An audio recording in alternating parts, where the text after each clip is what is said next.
నమస్తే అండి అందరికీ. ఒక సిస్టర్ అయితే నాకు ఈ మెసేజ్ చేశారు. అస్సలు ఇది చూసినప్పటి నుంచి ఏడుపు ఆపుకోలేకపోతున్నాను అసలు. ఏం చెప్పాలో, ఏం చేయాలో అని కూడా తెలియట్లేదు నాకు. అంత ఏడుపొస్తోంది. సిస్టర్ 2 సార్లు పూజ స్టార్ట్ చేసి స్వామివారి సప్త శనివారాల వ్రతం 2 సార్లు మధ్యలోనే ఆపేశారంట. ప్రతిసారి ఏదో ఒక ఇబ్బందొచ్చి ఆగిపోతుందంట. నేనొక్కటే చెప్తున్నా, ఎంత ఇబ్బందొచ్చినా కూడా మొత్తం ఆయన మీదనే వేసేసేయండి. నువ్వే దిక్కు అని చెప్పి ఆయన మీదనే వేసి కంటిన్యూ చేయండి. ఎంత ఇబ్బందొచ్చినా కూడా వదలకండి.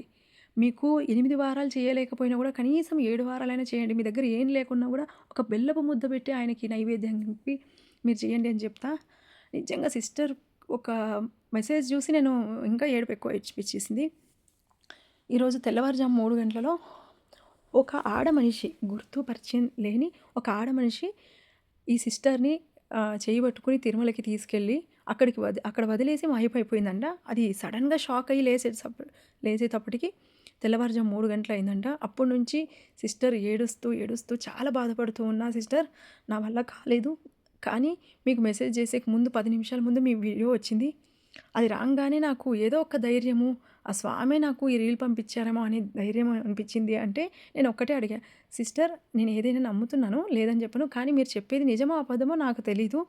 కానీ ఏ దానికి మధ్యలో వదలకండి, కంటిన్యూ చేయండి అని సిస్టర్‌కి అలా ఇలా అని కొంచెం ఆమెని సమాధానం చేస్తూ వచ్చాను. నేను మా ఇద్దరికీ జరిగిన మెసేజెస్ అన్నీ పోస్ట్ చేశాను.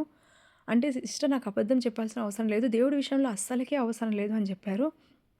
ఇంకొకటి పెట్టారు, సిస్టర్ మీ కాళ్ళు పట్టుకుంటా, నాకు ఎలాగైనా మీ చేతులతో నాకు వ్రతం కంప్లీట్ చేపియండి, నాకు ఆ స్వామివారిని మళ్ళీ పూజ చేసుకోవాలి అని పిక్ కూడా పెట్టారు. ఎంత కళగా చేసిందండి ఆవిడ.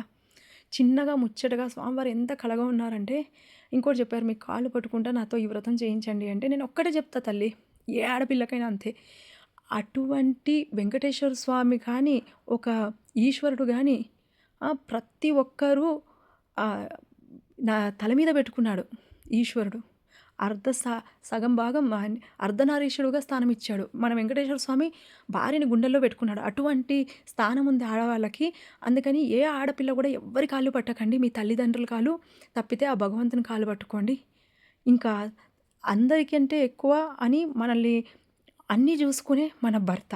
అంత తప్పితే ఎవ్వరు కాళ్ళు పట్టకండి. ఆడపిల్లకు ఎవ్వరి కాళ్ళు పట్టకూడదు, ఎవ్వరి దగ్గర అడుక్కోకూడదు, ఏ ఆడపిల్ల బాధకూడదు. ఎందుకంటే నేను కూడా ఆడపిల్లని, నేను కూడా కష్టాల్లో నుంచినే వచ్చాను. నేను ఎన్ని ఇబ్బందులు పడుతున్నాను, నేను ఎట్లా ఉన్నానో నాకు తెలుసు. పైనకి కనిపించేవన్నీ నిజాలు కాదు. నవ్వుతూ మాట్లాడితే వీళ్ళకేం లేదని కాదు, అందరికీ ప్రాబ్లమ్స్ ఉంటాయి.